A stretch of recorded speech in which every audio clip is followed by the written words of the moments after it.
Anyone like cake here? This is a chocolate cake. Okay. So, as Frankie was saying, sometimes conflict just takes us unaware, like we're just sort of muddling along having our day, and suddenly there they do that thing again, and suddenly we're just upset. Okay. So the first stage of conflict is a kind of shockedness. Can you see that okay, even though it's curvy? Hands up if it's okay. Fantastic, thank you. Okay. So the protector part of us is the part that's trying not to feel or wanting to experience any conflict whatsoever. So that could be any one of our primary selves comes in and, reacts to it, like just ignore them. Comes in with some way of handling it that's kind of automatic to us, okay, or snapping at them or something. The level underneath, when the conflict is occurring, we're feeling annoyed and we're feeling offended, upset. Now, the next layer down at the cake, if that conflict persists, it goes into the story level. Now, the story level doesn't mean it's not true. The story level means it becomes a living entity. We repeat it to other people. It might be hooked into our past. It might be one of the themes of our life, like why do people always do this? Somebody's always behaving like this. Why did they always do that? If the word always is coming into it, then there'll be a story. So if we get stuck in the story, then basically a lot of people try and solve it from this level. So they'll talk to a lot of people and they'll try and discuss it and so on. But as Einstein said, we can't solve a problem from the level on which it is created. So on the level of complaint, you can't solve the story.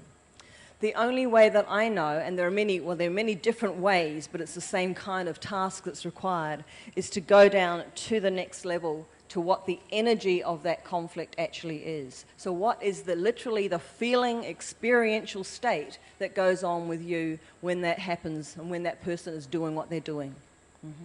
And this is the transformative zone. So this is all about surviving. Why are they doing that? And trying to work out ways to handle them and complaining to everybody about them and making sure everyone thinks you're right and they're wrong, and those things we naughty humans get into. That's the survival level. But if we really want to transform it and create something new, then we have to go to this other level. And the way to it is actually from the place of awareness. So at some point, we need to make ourselves bigger than the story, which can be really hard to do. In the Landmark Forum, they say that it's always your turn to get off it. And it's like, well, no, it's not my turn. I've been patient with them for years. It's their turn. It's their turn to change. How many people have that feeling like, well, it's their turn now? Yes. And what do you get when you say it's their turn? Usually nothing. Anybody out here got someone in their life that they just wish would change because they know the other person would be a lot happier if they just changed? Yes, okay. So this is the level where we want other people to change. Why? Because we're right. And because we know we understand what they need. We might even come up with some compassion and all sorts of things, but bottom line is they need to change. Okay. Has that person changed yet? Those of you who had your hands up? Why not? Why not? How annoying is that? Okay. Funny that. Now, is there something in this? Is there something we should maybe take notice of it when they keep not changing? The only area I know, I'll do my best to try and change people, but when I get stuck, when my awareness kicks in, then there's a good chance that I need to go to this other level, which is the changing myself level. So that's what I mean by making yourself bigger than the conflict. Okay, that's that point where you have to get off it, and getting off it means getting off your self-righteous position.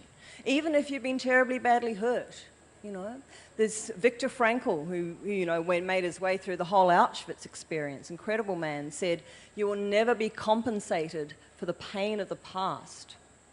An extraordinary statement. And when I first read it, I got, the truth of it for me was that we can spend forever waiting for that person to get how much they've upset us, and therefore to start behaving appropriately, okay? To say sorry or to whatever, do what it is to make up for what they've done, to get over our pain. But tends not to happen that way. The other person has their whole other experience of the story, and it's not their job to make us feel okay.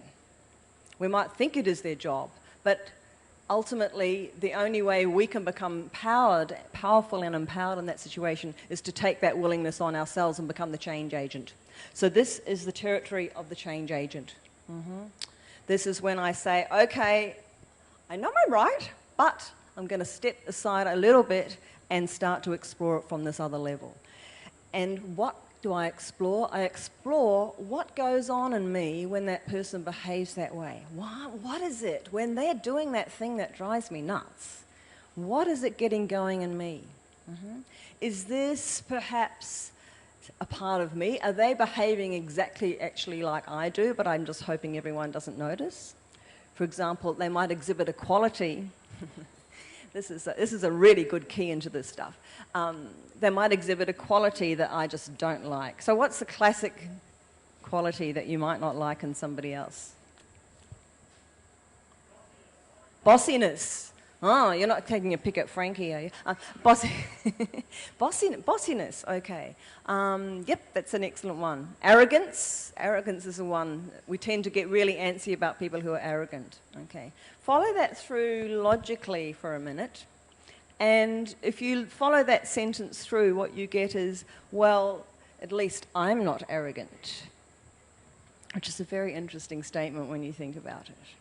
So sometimes when we're around someone who is arrogant, if I'm willing to own my own arrogance, which is that I think I'm right and that arrogant people are wrong, and how arrogant is that, then I've got some room to move with that person. Then I can start to see them, what they're exhibiting is actually just like a part of me. So when you start to do that, the whole of that buzzy energy that's been locked in starts to shift away.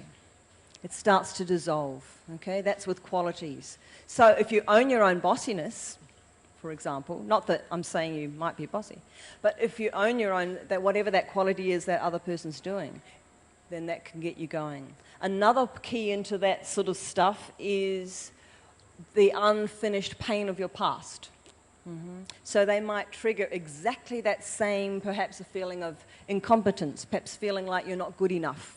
Might be an old story for you. Most of us have got different versions of that story. So when you see somebody who behaves in a certain way to you, perhaps they're just a little bit critical, it gets that thing going, and right then and there you're 10 years old or 3 years old or however old you were, and you react out of that.